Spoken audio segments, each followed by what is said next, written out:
முருகன் குமரன் குகன் என்று முடிந்து உருகும் செயல் தந்து உணர்வு என்று அருள்வாய். குருங்க வரும் புவியும் பரம் குருங்கவ என் குண பஞ்சரணி. எல்லாம் வல்ல முருகப்பெருமானுடைய திருவள்ளினாலே கூடியிருக்கின்ற அடியார் திருட்டமாக உங்களுடைய பொன்னார்த்தோடிற்கு மீண்டும் அடியேன்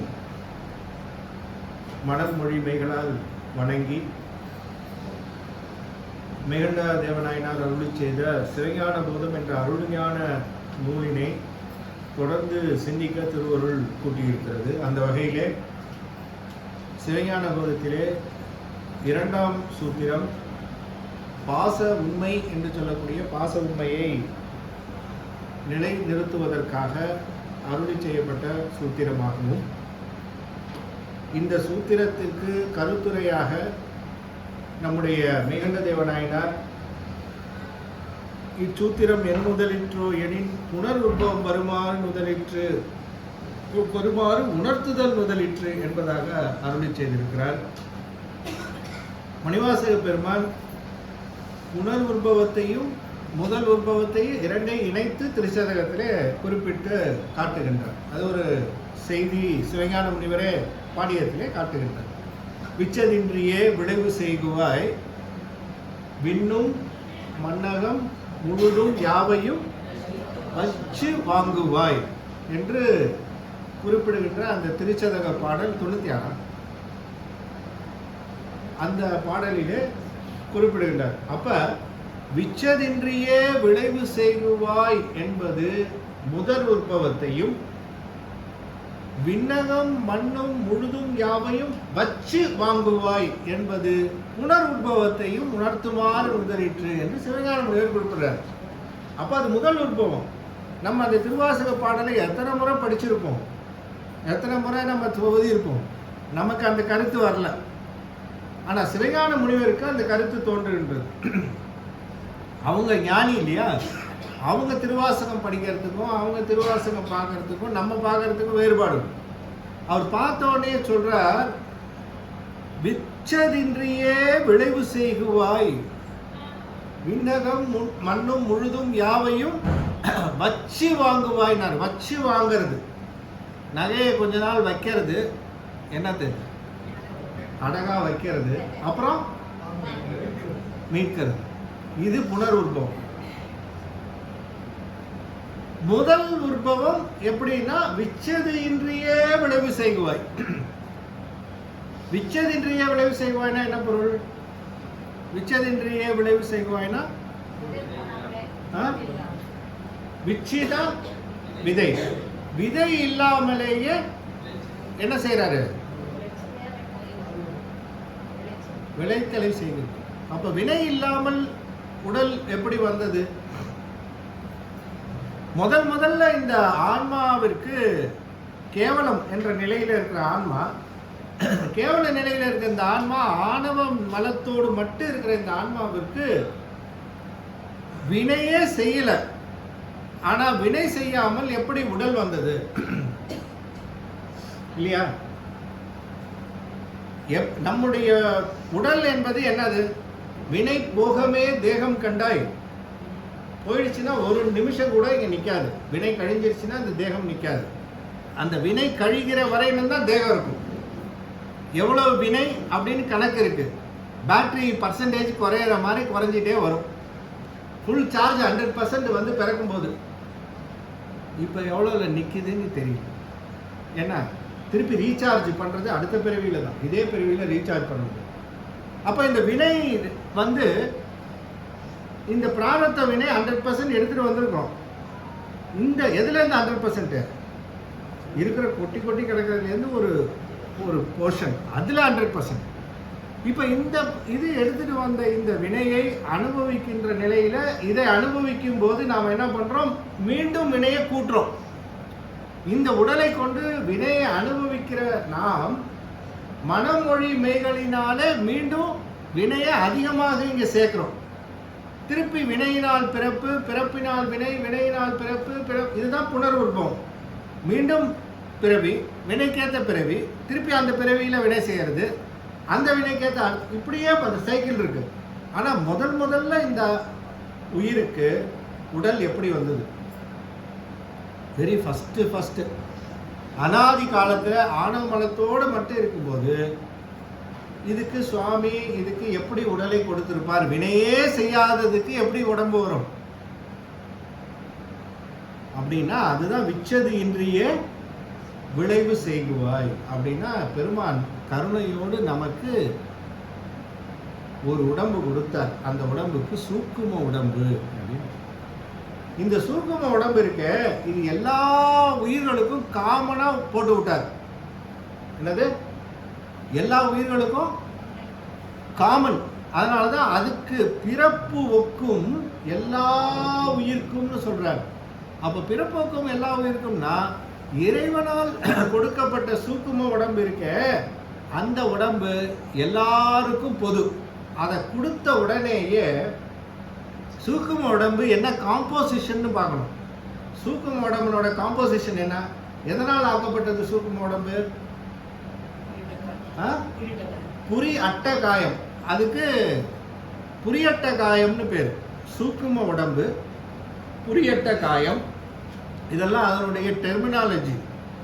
இப்ப புரியட்ட காயம் ஆகிய இந்த உடம்பு சூக்கும உடம்பு கொடுத்தாருல, அது என்ன காம்பினேஷன்? தத்துவங்க கூட்ட, அதுல என்ன தத்துவம் காம்பினேஷன் இருக்கு? என்ன இருக்கு?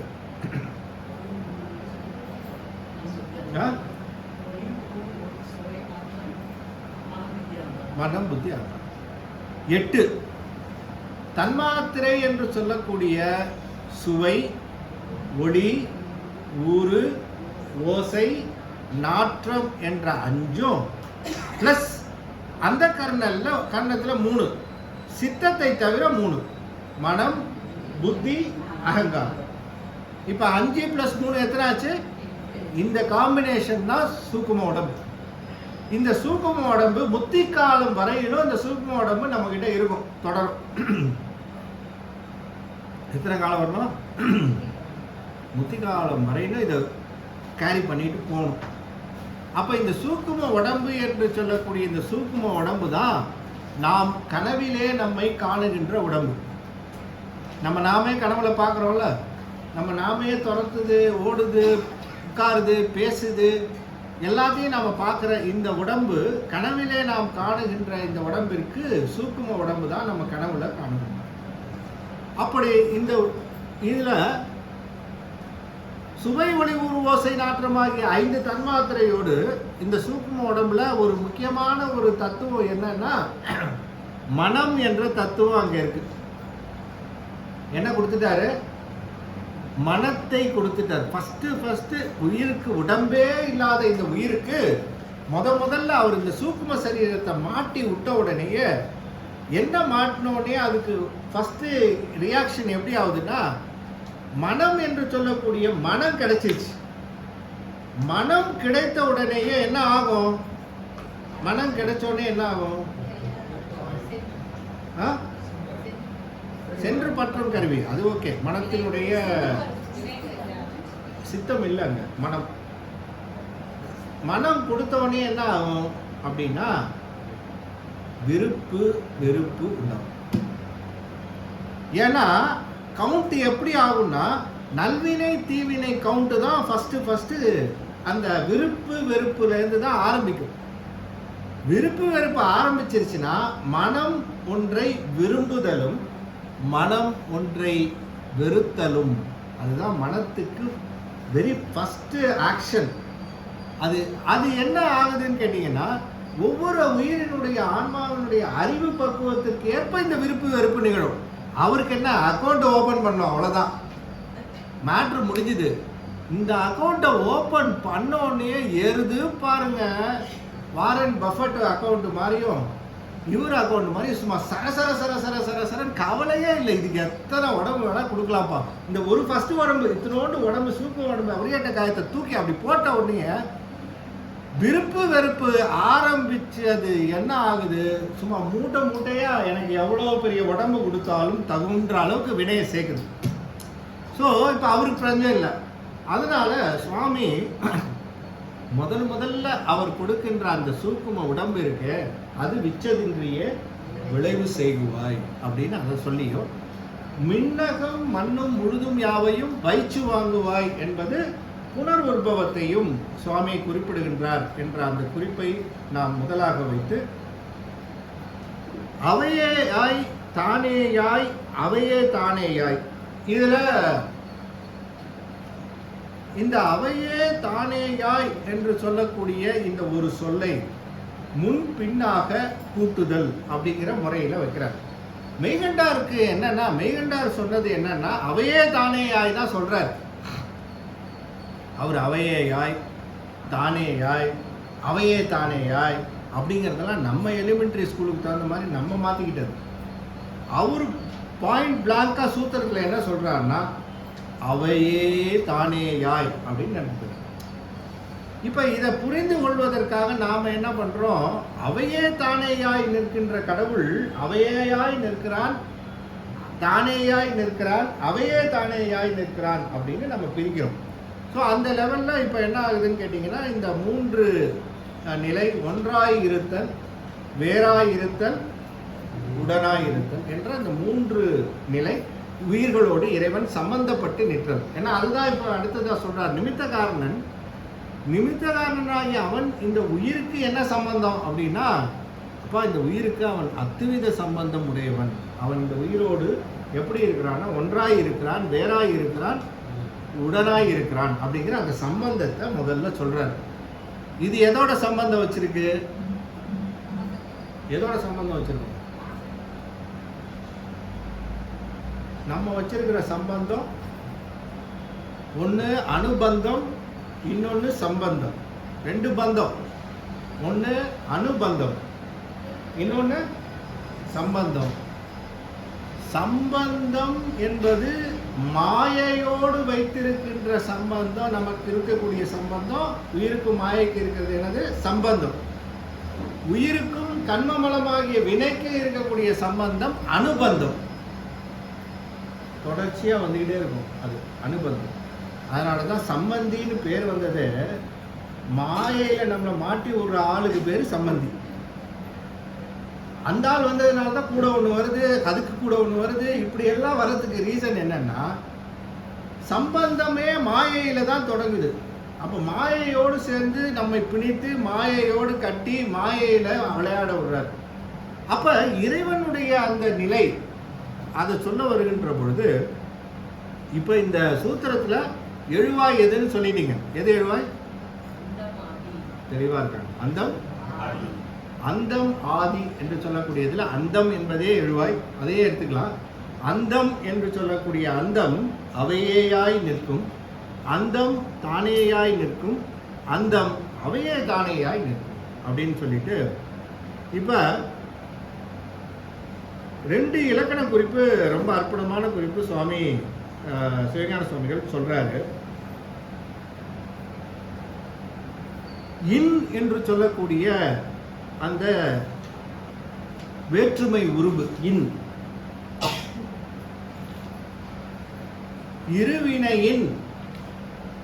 இருவினையின் அப்படின்னு இந்த இன் என்று சொல்லக்கூடியது என்ன வேற்றுமை உருபுன்னா ஐந்தாம் வேற்றுமை உருபு. இருவினையின் ஐந்தாம் வேற்றுமை உருவாகிய இன் என்று சொல்லக்கூடிய அந்த இன் என்பது 4 பொருள்ல வரும்.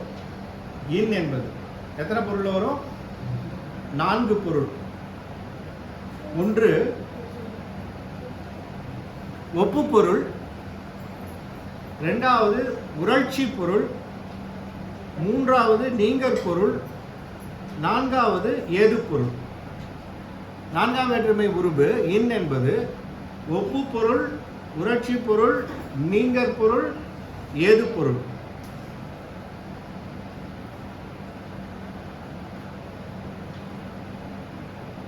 இவனின் அவன் சிறந்த மதிப்பெண் பெற்றான் அப்படின்னா இந்த இன் என்பது உரட்சி பொருள். இவனை விட மிகச்சிறந்த கம்பனின் இளங்கோ சிறந்தவன் அப்படின்னு சொன்னா அது கம்பேரிட்டிவ் டிகிரி. அதுதான் இந்த இன் என்பது அதுல வரும். மதுரையின் நீங்கினான் அப்படின்னா மதுரையிலிருந்து நீங்கி சென்றான், எல்லை பொருள். இருவினையின் அப்படின்னு இங்க வருகின்ற போது இந்த எண் எது அப்படின்னா இங்க ஏது பொருள். ஏது என்பது காரணம் அப்படின்னு. ஏது என்பதாச்சுன்னா காரணம். இங்கே சொல்லுகின்ற எண் இருவினையின் என்பது இருவினையின் காரணமாக அப்படின்னு. என்னது இருவினையின் என்பது ஏது பொருள், இருவினையின் காரணமாக. இருவினையின் காரணமாக என்ன செய்யுது? போக்குவரவு புரியுது. ரெண்டாவது ஆணையின் அப்படின்னு சொல்லி இருக்கு இல்லையா, அங்க ஒரு எண்ண அதை நீங்க எப்படி எடுத்துக்கணும்னா ஆணையினால் அப்படின்னு எடுத்துக்கணும். என்னது ஆணையினால், அதனுடைய சிற்சக்தி ஆகிய ஆணையினால் இருவினையின் காரணமாக போக்கு வரவு என்று சொல்லக்கூடிய பிறத்தல் இறத்தலாகிய தொழிலை இந்த ஆன்மா தொடர்ந்து செய்து வருகின்றதற்கு புரிதல்னு பேரு. தொடர்ந்து செய்து தொடர்ந்து எடுத்து பிறவி எடுத்து பிறப்பு இறப்பை எடுத்து வருகின்றது அப்படின்னு அதுக்கு பொருள். எப்படி எடுக்கணும்? ஆணையின் அப்படின்னு சொல்லி இருவினையின், ஆணையின் இருவினையின் போக்கு வரவு புரிய ஒரு ஸ்டேட்மெண்ட். என்னது? ஆணையின் இருவினையின் போக்கு வரவு புரிய அப்படிங்கிறதுக்கு என்ன பொருள்? ஆணையினால், அங்கே இருக்கக்கூடிய இன் ஃபர்ஸ்ட் இன் ஆணையினால் இருவினையின் காரணமாக, ஆணையினால் இருவினையின் காரணமாக போக்கு வரவு புரிய அப்படிங்கிறது முதல் ஸ்டேட்மெண்ட். இதே ஆணையின் ரெண்டாவது இடத்துல கூடும். எங்க கூடும்னா நீக்கமின்றியில கூடும். ஆணையின் நீக்கமின்றி நிற்கும் அன்றே. அப்ப ஆணை என்று சொல்லக்கூடிய சித்தக்தியினுடன், அந்த சித்தக்தியினால் உடனாக இருந்து தாதான்ய சம்பந்தம் என்று சொல்லக்கூடிய சம்பந்தத்தின் வழியாக இருவரும் உடனாக, இருவரும் ஒன்றாக இருப்பர். எது? ஆணையின் சக்தியின் ரெண்டும். அந்த ஆணை என்று சொல்லக்கூடியது ரெண்டு இடத்துலையும் வரும். இப்ப இருவினையின் காரணமாக அப்படின்னு சொல்லுகின்ற பொழுது அன்றே என்பதாக சொல்லக்கூடியது அசை என்பதாக நிற்கும், அல்லது அனாதி கேவலம் தொட்டே நிற்கும் எனவும் பொருள் கொள்ளலாம் என்று சிவஞான முனிவர் சொல்றார். இப்ப இறைவன் ஆணையின் இருவினையின் போக்கு வரவு புரிய, அப்ப போக்கு வரவு என்பதை புரிகின்ற நிலையில இறைவன் ஐந்தொழில்கள் என்று சொல்லக்கூடிய இந்த ஐந்தொழில்களை இந்த உயிர்களுக்காக செய்கின்றார். என்ன செய்யறாரு? ஐந்தொழில்.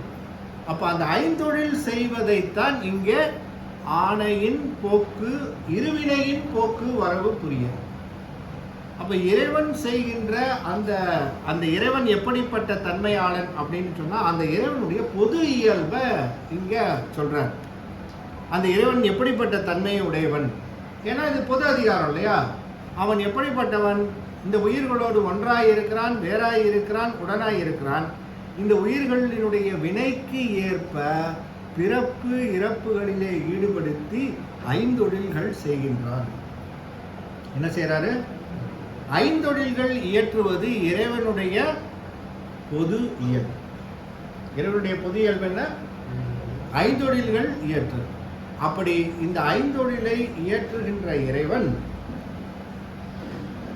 அவையே தானேயாய் போக்கு வரவு புரிய ஆணையின் நிற்கும் அப்படின்னு சொன்னதுனால உயிர்களோடு அங்கனம் இயைந்து நின்று அவற்றின் பொருட்டு ஐந்தொழில் செய்து நிற்றலே முதற்கடவுளுக்கு இலக்கணம் கூறியவாறு இவ்வியல்பு பொது இயல்பு அல்லது தடத்தலக்கணம் என்பதும் உணரற்பாற்று. சொல்லிட்டாரா?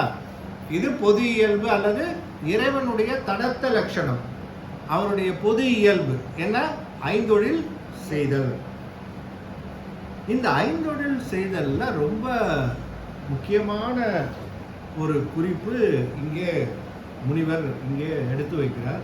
பெருமானுடைய ஐந்தொழில்களில் மூவகை ஐந்தொழில்கள் மிக மிக முக்கியமானது. பெருமான் செய்கிற தொழில் ஐந்தொழிலில் மூவகையாக செய்கிறார். அதையே பலரும் பலவாறாக விரிக்கிறாங்க. அப்படி மூவகை ஐந்தொழில்கள் என்பதாக சொல்லுகின்ற பொழுது, ஒன்று தூள ஐந்தொழில், இரண்டாவது சூக்கும ஐந்தொழில், மூன்றாவது அதிசூக்கும ஐந்தொழில். இப்ப இந்த மூன்று ஐந்தொழிலும் எங்கே நடக்குதுன்னு பார்க்கணும். அதுதான் அங்க முக்கியமானது. தூள ஐந்தொழில் எங்க செய்யறார், சூக்கும ஐந்தொழில் எங்க செய்யறார், அதிசூக்கும ஐந்தொழில் எங்க செய்யறார், எந்த பிளாட்ஃபார்ம்ல நின்றுட்டு பண்றாரு, அதுதான் அங்க பியூட்டி. இது புரிஞ்சுக்கிட்டீங்கன்னா எல்லா திருக்கூத்து, எல்லா தரிசனம் எல்லாம் இதுல அடங்கிடும். இறைவனுடைய தூள ஐந்தொழில், தூள ஐந்தொழில்னா படைத்தல், காத்தல், அழித்தல், மறைத்தல், அருளல். அந்த தூள ஐந்தொழில் அது நடக்கிற இடம், பிளாட்ஃபார்ம் மாயை. மாயையை இடமாக கொண்டு பெருமான் படைத்தல், காத்தல், அழித்தல், மறைத்தல், அருளல் இதெல்லாம் எங்க நடக்குது, தூள ஐந்தொழில். மாயை அதை இடமா வச்சுக்கிட்டு செய்யறாரு. சரி, சூக்கும ஐந்தொழில் அப்படின்னு செய்யறாரு இல்லையா, அந்த சூக்கும ஐந்தொழில் எங்க நடக்குது, சூக்கும ஐந்தொழில், சூக்கும ஐந்தொழில்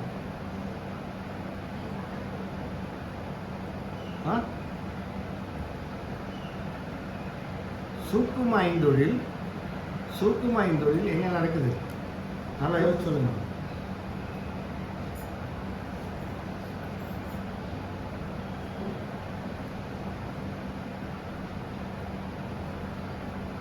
எங்க நடக்குது,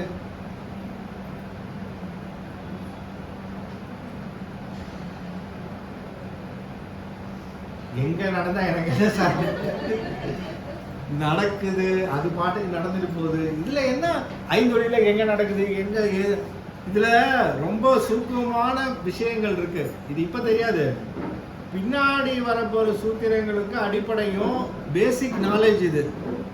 இதுதான் புனர்வுற்பவம் எவ்வாறு செய்யறார் என்பதை உணர்த்திட்டு. இது மூணும் தெரிஞ்சாதான் புனர்வுற்பவம் புரியும். இதுவே தெரியலன்னா புனர்வுற்பவம் வருமாறு முதலிற்று அப்படின்னு சொல்லிட்டு அப்படியே நானும் இது அடிச்சுட்டு இங்கே அடிச்சுட்டு அடுத்த பக்கத்துக்கு போயிட்டே இருக்க வேண்டியதான்.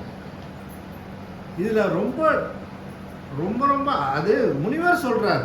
நாம என்ன, நமக்கு எங்க இருக்கு அறிவு, முனிவரனுடைய அறிவு தானே அது. ரொம்ப அற்புதமா விளக்குறார் பாடியத்துல விளக்குன்ற அந்த செய்தியை, நுணுக்கமான செய்தியை நான் எடுத்து சொல்றேன். எல்லாம் பாடியத்தை முழுக்க சொல்லிட்டு இருந்தா அப்புறம் 2 எங்க போறது, 3 எங்க போறது, 1லேயே இருக்க வேண்டியது.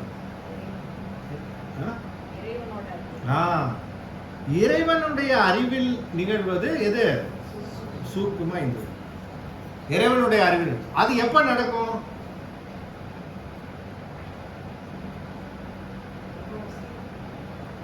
உற்பவம் இல்ல, அது எப்ப நடக்கும்னா சங்கார காலத்திலே, பேரூழி காலத்துல நடக்கக்கூடிய ஐந்தொழில் அந்த சூக்கும ஐந்தொழில்.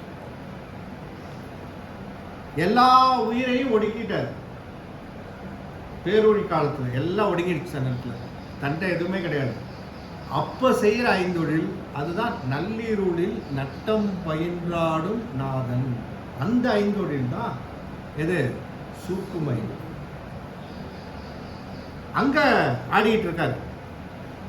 எப்ப உயிர்கள் எல்லாம் படுத்து தூங்கிட்டு இருக்கு, இவரு ஆடிட்டு இருக்காரு.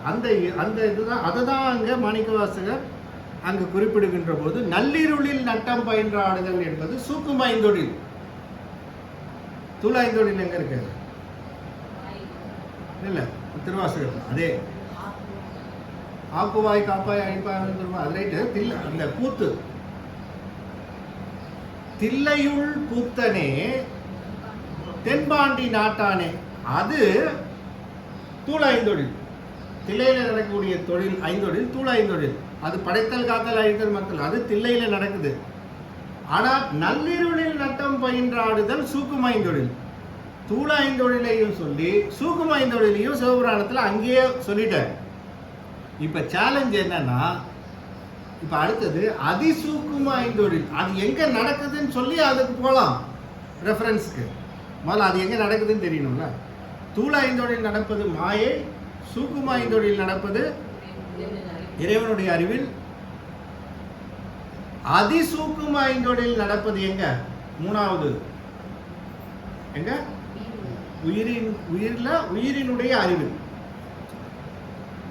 இந்த மூணும் மறக்கவே மறக்காது. தூள ஐந்தொழில் மாயை, சூக்கும ஐந்தொழில் இறைவனுடைய அறிவில், அதிசூக்கும ஐந்தொழில் ஆன்மாவினுடைய அறிவிலே நிகழும். ஆன்மாவினுடைய அறிவு. இப்ப சொல்லுங்க, திருவாசகத்துல இப்ப ரெஃபரன்ஸ் எங்க இருக்கு?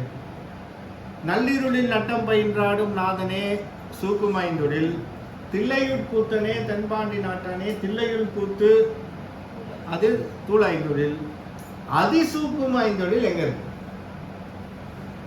ஏதாவது ஞாபகம் இருக்கா? ஞாபகம் வருதா? அதிசூக்கும ஐந்தொழில் உங்களுக்கு தெரிஞ்ச எல்லாமே திருவாசகத்தில் உங்களுக்கு தெரியாது இல்லை, ஆனால் அதை ரிலேட் பண்ணும்போது தான் ஓ இங்கே இருக்கா அப்படின்னு தெரியும். ஞாபகம் வருதா டக்குன்னு? எங்க சாப்பிட்டுட்டு உட்காந்து கொஞ்ச நேரம் தூங்கலாம்னா விடுறீங்களா? திருப்பி கண்டினியூஸாக கிளாஸ் ஆரம்பிச்சு விட்டீங்க. இல்லைம்மா, கூத்துலேயே வரும். ஆமாம், தில்லையூர் கூத்து, நள்ளிருளின் நட்டம், அந்த மாதிரி ரிலேட்டடாக ஒரு க்ளூ. ஃபர்ஸ்ட் 4க்குள்ள இருந்து 4 தகவல்.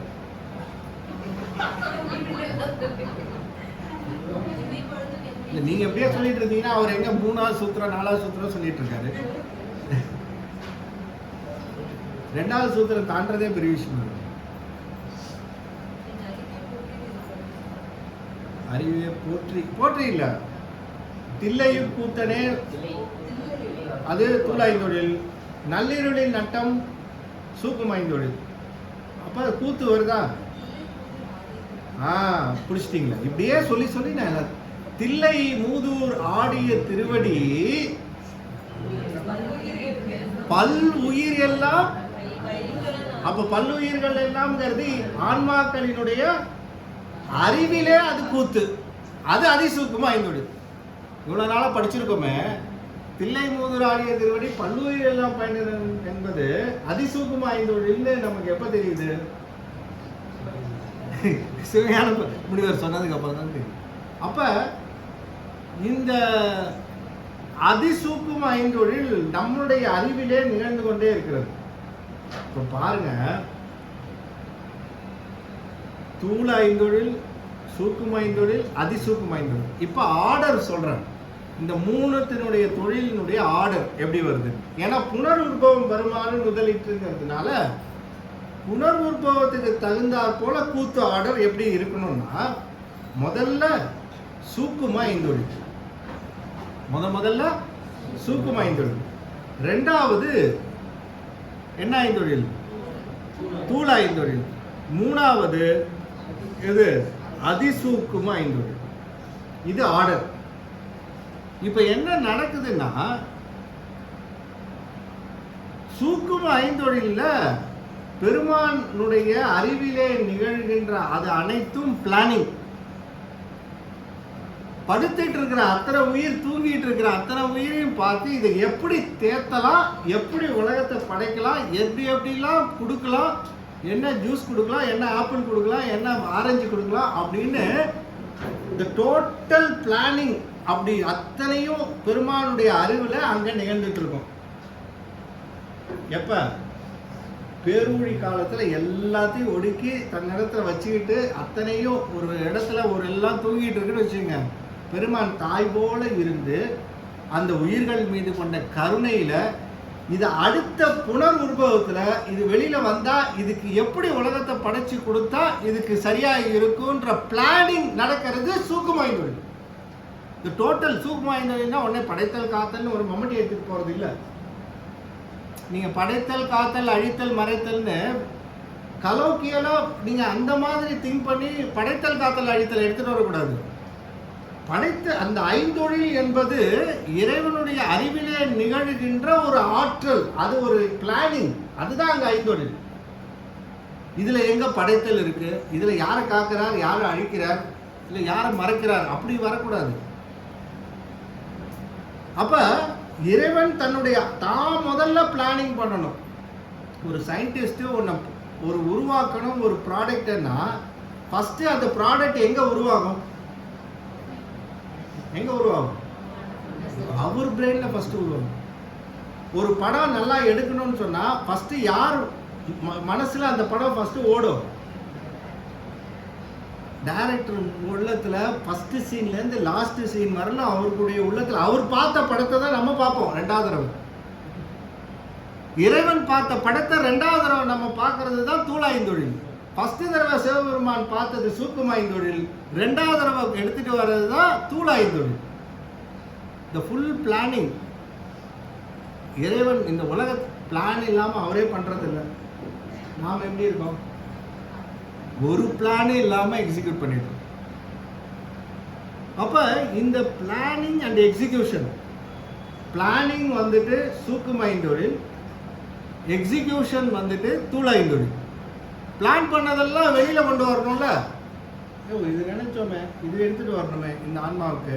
அப்பனா ஒரு கற்பக தரு மாதிரி ஒரு இந்த உலகத்துல இன்னொரு ஒரு மரத்தை கொண்டு வருவோமா அப்படின்னு ஒரு அந்த நினைச்சிருப்பார். அது வரும். அப்படி வரக்கூடிய ஒன்று தான் தூளத்துல வருகின்ற அந்த நிலை தான் பிளானிங்.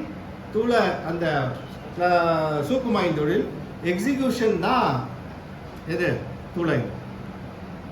இப்ப இந்த ரெண்டுத்துக்கு நடுவுல இந்த ஆன்மா இதை அனுபவிக்க, இது பிளானிங்கும் பண்ணிட்டாரு, எடுத்து கொண்டு வந்துட்டாரு. பட் இதனால இவருக்கும் பயன் இல்லை, அதனால அவருக்கும் பயன் இல்லை. இது ரெண்டுத்தையும் அனுபவிக்க போறது எதுக்கு? ஆன்மாவாகிய நாம். அதனால நம்ம அறிவுல இருந்து அதை கண்ட்ரோல் பண்றது தான் அதிசூக்குமாய்ந்தொழில். இதையெல்லாம் நீ அனுபவிக்க வேண்டும் அப்படின்னு இருவினையின் எதுக்கு தகுந்த மாதிரி, அதுவும் ஒரு அபாசடா கிடையாது. நீ இதெல்லாம் அனுபவி, நீ இதெல்லாம் அப்படி கிடையாது. உன்னுடைய இருவினைக்கு என்னென்ன தகுந்த மாதிரி இந்த உலகத்துல நீ படைச்சிருக்க பாரு, இதையெல்லாம் நீ அனுபவிக்க வேண்டும் என்று நியதி தத்துவத்தின் வழியாக கண்ட்ரோல் செய்வது அதிசூக்குமாய்ந்தொழில். இதுதான் அதிசூக்குமாய்ந்தொழில். அப்போது சூக்குமாய்ந்தொழில், அதிசூக்குமாய்ந்தொழில், தூளாய்ந்தொழில், இது மூன்று ஐந்தொழில்களும் எப்படி நிகழ்கின்றதுன்னா, இங்கேருந்து அவர் கண்ட்ரோல் பண்றாரு. யார? நம்ம. அவர் கண்ட்ரோல் பண்ணலன்னா ஆணையின் இருவினையின், ஆணையின் காரணமாக சிவபெருமானுடைய சக்தியின் காரணமாகத்தான் இருவினையை அனுபவிக்கிறோமே தவிர, இருவினைங்கிறது நல்வினை தீவினைய நானே அனுபவிச்சுக்கிறேன், இல்ல அதுவே வந்து சேரும், இந்த கதையே வேண்டாங்கிற சமணர் என்ன சொல்றா? வினை அதே வந்து உறுத்து வந்து ஊட்டுங்கிறான். அது சடமாச்சையா, அது எங்கேயா வந்து ஊட்டும்? பெருமான் என்னென்னலாம் நமக்கு பிளான் பண்ணாரோ அத்தனையும் நாம் இந்த அளவு இதை அனுபவிக்க வேண்டும் என்று பெருமான் உடனாக இருந்து ஊட்டுகின்றான் வினையன். செய்வானும் செய்வினையும் அதன் பயனும் கொடுப்பானும் அப்படின்னு அதுக்கு நாளாக பிரித்தார் சைவத்தில். இந்த நாளைத்தான் இருவினையின், ஆணையின் இருவினையின். ஒரு சொல் வச்சா இப்படி வைக்கணும் ஒரு சூத்திரத்தில். என்ன ஒரு அற்புதம் பாருங்க. மெய்கண்டார் எங்கேயோ தலையில வச்சு கொண்டாடணும் மெய்கண்டார், அவ்வளவு அற்புதமா செய்யறாரு. ஆணையின் இருவினையின் யாரும் அடிச்சுக்கவே முடியாது அந்த லாஜிக். இதுதான் அப்படின்னா இதுதான். இப்ப ஐந்தொழில் என்று சொல்லக்கூடிய அந்த ஐந்தொழில மூன்று வகையாக சொன்னவர், மறைத்தல் என்ற தொழில் அவற்றிய நுணுக்கமான ஒரு விளக்கத்தை சிவஞான சுவாமிகள் ஒரு குறிப்பா சொல்லிட்டு போறார். அந்த குறிப்பை மட்டும் நான் சொல்றேன். மறைத்தல் என்பது இறைவன் செய்கின்ற ஐந்தொழில்ல ஒன்று. அவன் செய்கின்ற மறைப்பு என்று சொல்லக்கூடிய மறைப்பு என்ன, ஆணவம் செய்கின்ற மறைப்பு என்ன, இது ரெண்டும் தெரியணும்ல வேறுபாடு. இறைவனும் மறைத்தலை செய்யறான், ஆணவமும் மறைத்தலை செய்யுது. அப்ப மறைத்தல்னா ரெண்டும் மறைப்பை செய்த, இந்த மறைத்தலுக்கும் அந்த மறைத்தலுக்கு என்ன வேறுபாடு? தேவையா இல்லையா? கேட்பானா இல்லையா? நான் கேட்கலங்க, இன்னொருத்த கேட்பானா இல்லையா? நம்ம இறைவன் எப்போ மறைப்பு தொழில் செய்யறானா, இறைவன் எதுக்கு மறைக்கணும்? ஆணவம் தானங்க மறைக்கும். மறைத்தல் தொழிலை செய்வது எது? எது மறைத்தல் தொழிலை செய்து? ஆணவம் என்பதற்கு உரிய ஆவாகர சக்தி என்று சொல்லக்கூடிய சக்தி. ஆணவத்துக்கு 2 பேர், ஒன்று ஆவாகர சக்தி, இன்னொன்று அதோமிகா நியாமிக சக்தி. அப்ப அதோமிகா நியாமிக சக்தி அப்படிங்கிறது நல்ல பேரா இருக்கு, பேரை வச்சிடாதீங்க, அது ஆணவத்து பேரு. நல்ல வந்து ரொம்ப ஃபேன்சியா இருக்குன்னு சொல்லிட்டு அதோமிகா அப்படின்னு என் பொண்ணுக்கு பேர் வச்சிருக்கேன்ற போறாங்க. அதோ நியாமிகா, அதோ நியாமிகான்னு வச்சிடாதீங்க. அதனால இப்ப அந்த அதோ நியாமிகா அப்படிங்கிறது ஆணவத்தினுடைய 2வது செயல். ஒன்று மறைத்தலையே செய்கின்ற பொழுது அது ஆவாகர சக்தி. அதுக்கப்புறம் என்ன செய்யுது? 7 நிலைகள்ல அந்த சக்தியானது பிரிஞ்சு 7 நிலைகள்ல அது என்ன பண்ணுது? உயிருக்கு மறைப்ப செய்யுது. அப்ப 7 நிலைகள், மோகம், கவலை அப்படின்னு, அது 2வது உயிருக்கு செய்கின்ற அந்த, எதனால? ஆணவம் என்று சொல்லக்கூடியதோடு கண்மத்தையும் மாயையும் சேர்த்ததுனால இந்த சக்தி அதோ நியாமிகா சக்தியா மாறிடுச்சு. முழு மரப்பை செஞ்சிட்டு இருந்தது, இப்ப நல்லதெல்லாம் கெட்டதா காட்டுது, கெட்டதெல்லாம் நல்லதா காட்டுது, மயக்க உணர்வை ஏற்படுத்துது, இப்படி டைவர்ட் பண்ணிக்கிச்சு தன்னை. அப்ப இந்த மறைத்தல் என்ற தொழிலுக்கே உரியது ஆணவம். ஆனா இறைவன் மறைத்தலை செய்யறான், இறைவன் மறைத்தலை செய்யறான்னு சொல்றீங்களே, அதுக்கு என்ன பொருள் என்பதற்கு முனிவர் வந்து அதுக்கு விளக்கம் சொல்றார். உயிர்களின் அறிவை மறைப்பது மூலமாகிய ஆணவமே அன்றி வேறில்லை என்பது சைவ சித்தாந்த கருத்து. ஆதலின் அதனையும் இறைவனது தொழிலாக கூறுதல் எது பற்றி என்பது ஓர் ஐயம்.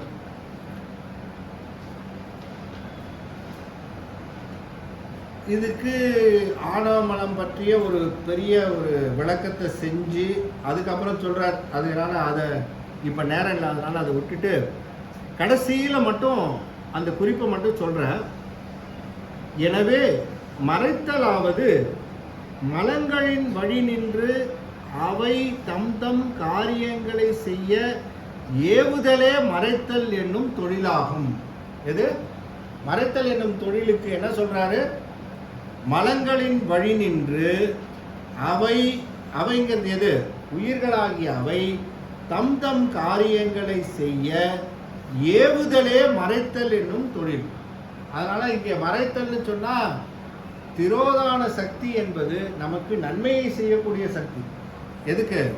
இந்த உயிருக்கு நன்மை செய்யுது. பக்குவம் அடைய வேண்டும் என்பதற்காக பக்குவம் அடைகின்ற வரையிலும் அந்த கண்மமலத்தையும் மாயாமலத்தையும் 2த்தையும் ஒன்றாக கூட்டி இந்த உயிருக்கு தக்கவாறு பாதுகாத்து அது பக்குவம் அடைகின்ற பொழுது அதுவே அருள் சக்தியாக மாறி அந்த குழந்தையை எடுத்து பெருமான் இடத்துல கொடுக்கிறார். ஆகவே மறைத்தல் என்று சொல்லக்கூடியது ஆன்மாவுக்கு தேவை. எதுக்கு? நோய் நீக்கம் செய்கின்ற மருத்துவர் எவ்வாறு அந்த நோயை நீக்குவதற்காக அந்த ஆன்மாவிற்கு அந்த உயிருக்கு என்ன கொடுக்கிறாரு? என்ன கொடுக்கிறாரு? மயக்க மருந்து. நீங்க என்ன அனஸ்தீசியா போயிட்டீங்க? ஃபர்ஸ்ட் அந்த நோய்க்கு மருந்து கொடுக்கிறார், கசப்பான மருந்து கொடுக்கிறார். நீங்க மருந்தே நல்லா இனிப்பா கொடுங்க, நல்லா தித்திக்கிற மருந்தா கொடுங்கன்னு கேட்க முடியுமா? முடியாதுல்ல. அப்ப கசப்பான மருந்தை கொடுத்து இதாவது உண்டு. இல்ல சார் சர்ஜரி வந்துருங்க, எத்தனை நாள்? ஒரு 4 நாள் தான், வந்ததும் தெரியாது போறதும் தெரியாது அப்படின்ட்டு உட்கார வச்சு இந்த பக்கமும் அந்த பக்கமும் கிராஸ் செக்ஷன் பண்ணா, இப்போ அவர் பண்றது என்ன தொழில்? இப்படி அப்படியே அறுத்தா இது என்ன சொல்லுவீங்க? உயிர் நன்மைக்காக செய்யறாரா இல்ல நம்மளுக்கு வந்து கெடுதலுக்காக செய்யறாரா? இதெல்லாம் திரோதானம் செய்யும். ஒரு மருத்துவன் எப்படி அந்த உடல் குணமாகுவதற்காக கசப்பான மருந்தையும் இல்லை என்பதாக சொன்னால் ஒரு சர்ஜரியும் செஞ்சு அவர் தீர்ப்பது போல கண்மத்தையும் மாயையும் இந்த மருந்தை கூட்டி கூட்டி கூட்டி கொடுத்து கொடுத்து என்ன பண்றாரு? ஆணவமாகிய நோய் நீங்கும் வரையிலும் இதை செய்யறாரு. அதுதான் மறைத்தலை தவிர நீங்க சொல்ற மாதிரி உயிரின் அறிவை மறைப்பது என்பது பொருள் அல்ல, அது ஆணவத்தோட தொழில் அப்படின்ட்டு அதை விட்டுறாரு.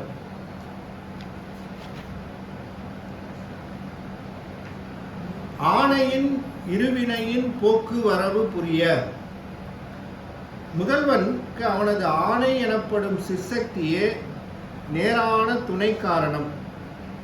இருவினைகள் அச்சக்தியின் வழி அமையும் துணை காரணம் என்பதும் பெறப்பட்டன.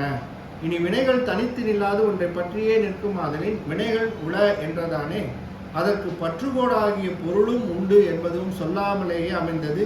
அதுவே மாயை எனப்படுகின்றது. அதுவே உலகிற்கு முதற் காரணம். இப்போ உலகிற்கு முதற் காரணம் எது? மாயை. இப்போ ரெண்டாவது சூத்திரத்தில் அவருக்கு என்னன்னா, இப்போ ரெண்டாவது சூத்திரத்தில் எங்கே முதற் காரணம் இருக்குது, எங்கே துணை காரணம் இருக்குன்னு கண்டுபிடிக்கணும். நிமித்த காரணம் முதல் சூத்திரத்தில் வந்துருச்சு. ஆனால் இந்த சூத்திரத்தில் துணை காரணமும் முதற் காரணமும் தேவை. சரி, துணை காரணம் இருக்கா? என்ன? இருவினை துணை காரணம். எதுக்கு துணை காரணம்? துணை காரணத்துக்கு துணை காரணம். அது இருவினை துணை காரணமாக இருக்கக்கூடிய சிற்சக்திக்கு துணை காரணம். ஏன்னா அதை வச்சுக்கிட்டு தான் அந்த அம்மா, இருவினையை வச்சுக்கிட்டு தான் அந்த அம்மா என்ன பண்றாங்க, போக்கு வரவு எல்லாம் நடக்கிறது. எது? அந்த அம்மாவுக்கு அது துணை காரணம். இறைவனுக்கு துணை காரணம் சக்தி, சக்திக்கு துணை காரணம் எது? இருவினை. முதல் காரணம் மாயை. மாயை இருக்கா? மாயை இருக்கா இல்லையா? மாயை இல்லையா?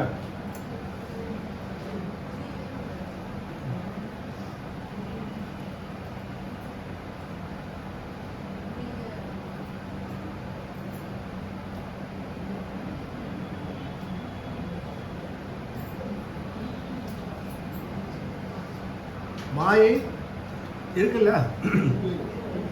எதுல? கரெக்டு. நீங்கள் அது நீங்கள் 100% இருக்கு. ஏன்னா முனிவர் சொல்லிட்டாரு, ரெண்டாவது சூத்திரத்தில் முதல் காரணமே இருக்குது துணை காரணமே இருக்குன்ட்டாரு. முதல் சூத்திரத்தில் நிமித்த காரணம் சொன்னதுனால மாயை எங்கே இருக்குன்னா அதுதான் இப்போ கொஞ்சம் பிரச்சனை. எங்கே இருக்கு? போக்குவரவுக்குரிய போக்குவரவுக்குரியங்கிறது ரைட்டு. இன்னும் கொஞ்சம்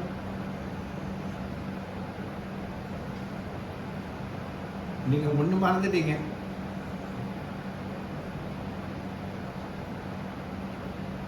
சொன்னோடனே டக்குனு ஆமா அப்படின்னு. அதான் பிரச்சனை. அதாங்க எனக்கு தெரியுமே அப்படின்னு. அப்ப இது வரலாம் தெரியாது. இதுதானங்க, இது நான் இப்பதான் சொல்லலான்னு வந்தேன். என்னங்க சண்முக சுந்தரம் சொல்லுவாங்களா இல்லையா?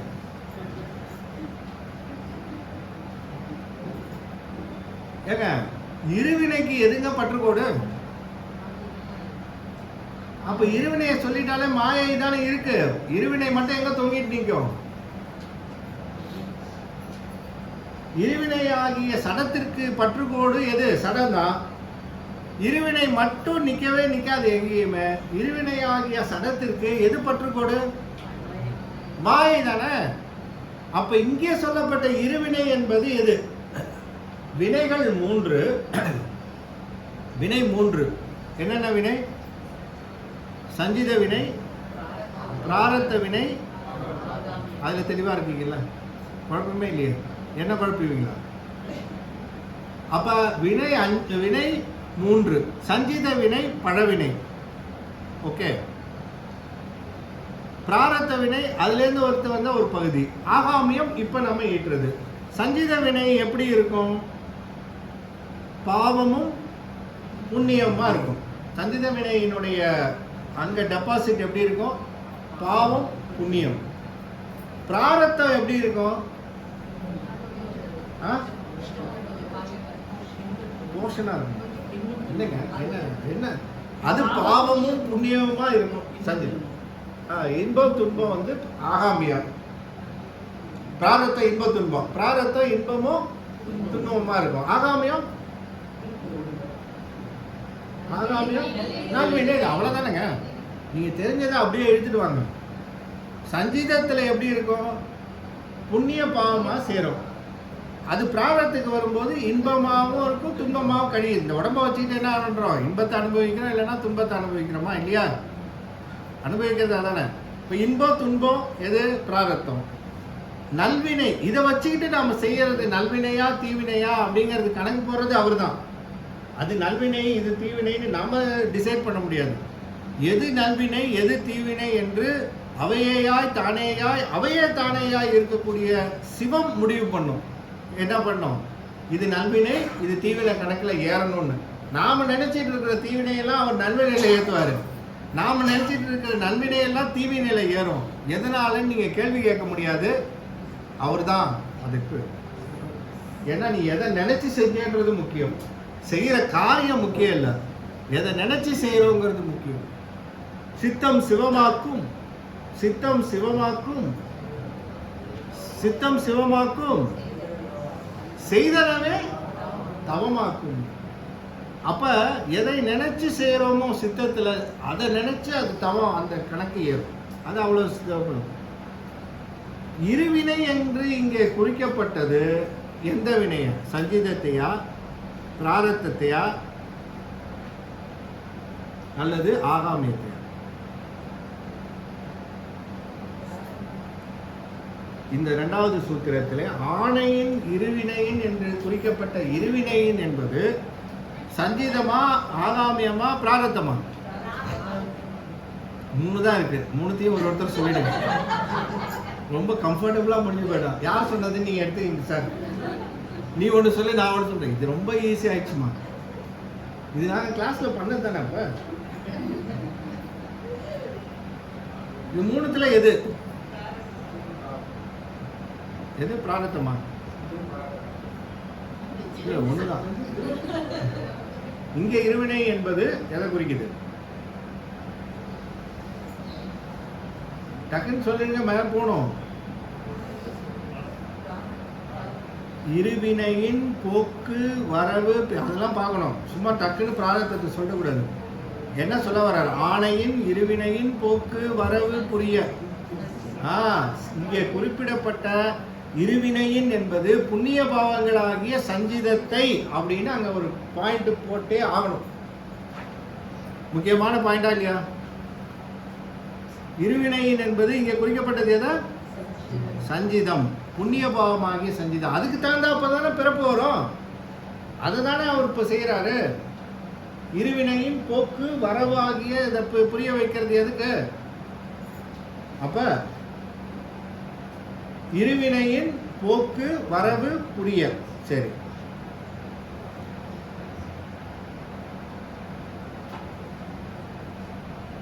உலகிற்கு முதற் காரணம்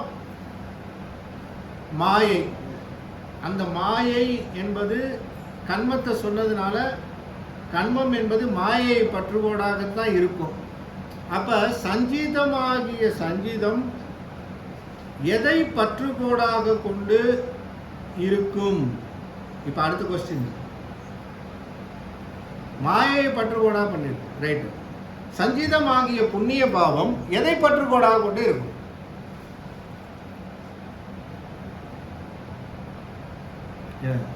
நீங்க சொல்லிட்டீங்க, மீதி எல்லாம் சொல்லுங்க. சந்தேகம் உண்மை. எதை பற்றுகோடா இருக்கும்? ஏங்க இப்ப செய்யற வினைகள் அத்தனையும் இருக்குல்ல, இது போய் தங்கறதுக்கு ஒரு இடம் வேணும். வினை சடம், சடத்துல தான் தங்க வைக்க முடியும். மாயையில தங்க வைக்கிறார். சரி, சொல்லிட்டோம், முடிஞ்சு போச்சு. மாயையில எந்த தத்துவத்துல போய் அது உட்காருது? மாயையில ஒரு தத்துவத்துல போய் உட்காரும்ல, அது எந்த தத்துவத்துல போய் உட்கார வைக்கிறாரு? புத்தி தத்துவம். புத்தி தத்துவத்துல தானே போய் ஸ்டோர் ஆகுது. அப்ப நாம எடுக்கிற செய்யற செயலும் நாம எடுக்கிற நிலை, அதாவது ஆக்ஷன்ஸ் என்று சொல்லக்கூடிய அத்தனையும் புத்தி தத்துவத்தை கேட்டு தான் பண்ணிட்டு இருக்கோம். புத்தி தத்துவம் என்ன பண்ணுது? அதுகிட்ட இருக்கிற சஞ்சீதம் இருக்கு இல்லையா, அதுகிட்ட இருக்கிற வினை, அது எப்படி அது ஆர்டர்ல வரணுமோ அதுக்கு தகுந்தாற் போல அது வந்துட்டு நமக்கு ஆர்டரை கொடுக்குது. இதை நான் செய்யவே கூடாதுன்னு நினைச்சேன். எதை? இந்த கல்யாணத்தை செய்யவே கூடாதுன்னு நினைச்சேன், ஆனா பண்ணிட்டேன். எதனால அப்படின்னு நினைப்பான் இல்லையா? இப்ப பண்ணணும்னு நினைச்சு புத்தி சொல்லிச்சா இல்லையா? இந்த புத்தி என்ன பண்றதுன்னு அட்டி நடிக்கிறீங்க அந்த புத்திய. ஏன் இந்த புத்தி என்ன பண்ணிருக்கு? நீ வினை என்ன அனுபவிக்கணும்னு அதுல ஸ்டோர் ஆகி வச்சுட்டார் பெருமான். இந்த ஸ்டோரேஜ் ஃபுல்லா என்ன இருக்கு? சஞ்சிதம், பிராரப்தம், அதுக்கப்புறம் ஒரு ஆகாமியம், 3 கம்பார்ட்மெண்ட். எதுல? புத்தியில லார்ஜஸ்ட் கம்பார்ட்மெண்ட் எதுனா சஞ்சிதம். முக்காவாசி டிஸ்க் ஸ்பேஸ் அது கொடுத்தாச்சு. மீதி இருக்கிற ஒரு 20% நெருக்கி பிராரத்தத்துக்கு ஒரு 10% அதுலேருந்து எடுத்ததுனால ஒரு கொஞ்சம் குறைஞ்சிது டிஸ்க் ஸ்பேஸு. கீழே கொடுத்தா இந்த பக்கத்துலேருந்து எடுத்துகிட்டு வந்து அவர் எவ்வளோதான் ஸ்பேஸை இன்க்ரீஸ் பண்ணிட்டே போகிறது. 124 ஜிபிலேருந்து 256 வந்து 256லேருந்து 512 போய் 512லேருந்து 1 டெராபைட்டு வரல போயாச்சு. எதுக்கு? வினையை வந்து ஸ்டோர் பண்ணுறதுக்கு, புத்தி தத்துவத்துக்கு இன்க்ரீஸ் பண்ணிட்டே போகிறோம் கெப்பாசிட்டி. இந்த சஞ்சித வினையினுடைய பயன் இருக்கு பார்த்தீங்களா? பிராரத்த வினை என்று சொல்லக்கூடிய பிராரத்த வினை பயன் அது அங்கே சஞ்சிதத்திலேருந்து எடுத்துட்டு வந்தது தான். ஆனால் அதுதான் பற்றிட்டு இருக்கு. புத்தி தத்துவம் மனம் பற்றின்றது, அகங்காரம் எடுத்து கொடுக்கின்றது அறிவேன் என்று புத்தி தத்துவம் நிச்சயிக்கின்றது. இந்த decision making is the most important. வாழ்க்கையில் ஒவ்வொரு டிசிஷனும் நம்ம எடுக்கிறது நம்முடைய வாழ்க்கையில் அவ்வளவு இம்பார்ட்டன்ட். தெரியுமா இல்லையா? ஏதாவது ஒரு விதத்தில் தப்பாக டிசிஷன் கொஞ்சம் எடுத்தாலும் என்ன ஆகுது? திவால் ஆகுது. இந்த மியூச்சுவல் ஃபண்டு தான் சார் போடுங்க சார், சும்மா சரன்னு ஏறும் சார். நான் போட்டதுக்கு அப்புறம் தான் தெரியுது அது எப்படி போகும். நான் பர்ஃபார்மிங் ஃபண்டாக போய் கீழே இழுத்துட்டு போகும். எதனால்? ஒரு புத்தி தத்துவத்தில் இருக்கக்கூடியது நிச்சயித்து இதுதான் அப்படின்னு சொல்லி கொடுக்குது. நாமளும் என்ன நினைக்கிறோம்? நாம அறிவாளின்னு நினச்சிக்கிட்டு நாம் எடுக்கிற டிசிஷனை நீ என்னையா சொல்கிறது? மற்றவங்க வந்து சொல்லுவான், இறைவன் குருவாக வந்து உணர்த்துவார் ஒரு வழியாக. ஐயா இதில் போடாதீங்க ஐயா, இது இப்படி இருக்கீங்கயா, இப்படி பண்ணாதீங்கயா கேட்பான்றீங்க. நான் என்னுடைய டிசிஷன் நான் எடுத்தது என் முனைக்கு வந்தது, நீ என்ன தப்புன்னு சொல்லி நான் அதை ஏற்றுக்கிறதுன்னு கேட்கும். எது? ஆணவம். உள்ள இருக்கிற ஆணவம் படுத்துகிற பாடு இருக்கு. நான் தான் பெரிய ஆள், எனக்கு தெரிஞ்சு ஒன்றும் இல்லை, எனக்கு கீழே தான் அத்தனை பேரும், உலகத்திலே நான் தான் அறிவாளின்னு எடுத்து கொடுக்கும். அதை தவிர அதை விட மோசமான ஒரு நிலை வேற ஒன்று. இதுலேருந்து எஸ்கேப் ஆகி வெளியில் வர்றதுங்கிறது ரொம்ப கடினம். அதனால தான் புத்தி தத்துவம் என்று சொல்லக்கூடிய புத்தி தத்துவம் இதில் நான் 3ஆச்சா, 4வது ஒரு பகுதி ஒன்று வச்சிருக்காரு. என்னது? சித்தம். அது எதுக்கு?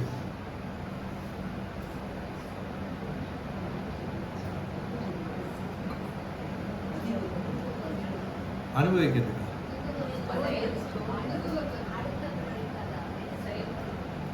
சேமிக்குது. எதை சேமிக்குது?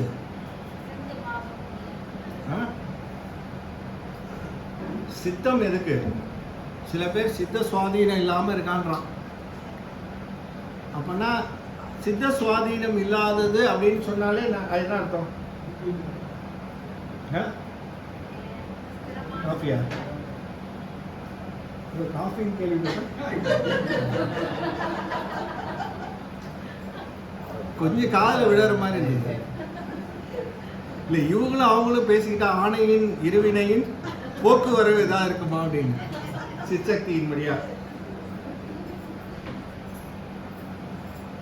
சித்தம் அப்படிங்கிறது ரொம்ப அற்புதமான ஒரு பகுதி, பின்னாடி வரும் பார்க்கணும்.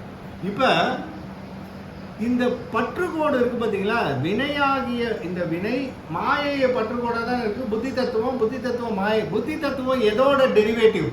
இப்போ அடுத்தது அதுக்கு போகணும். புத்தி தத்துவம் எதோட டெரிவேட்டிவ்? மாயையில். கரெக்டு சொல்லுங்க. அதான்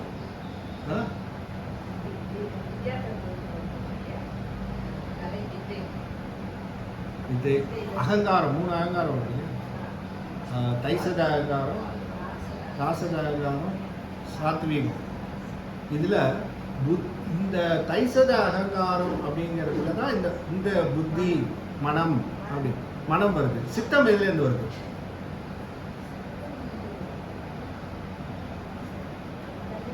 மூல பிரகிருதி.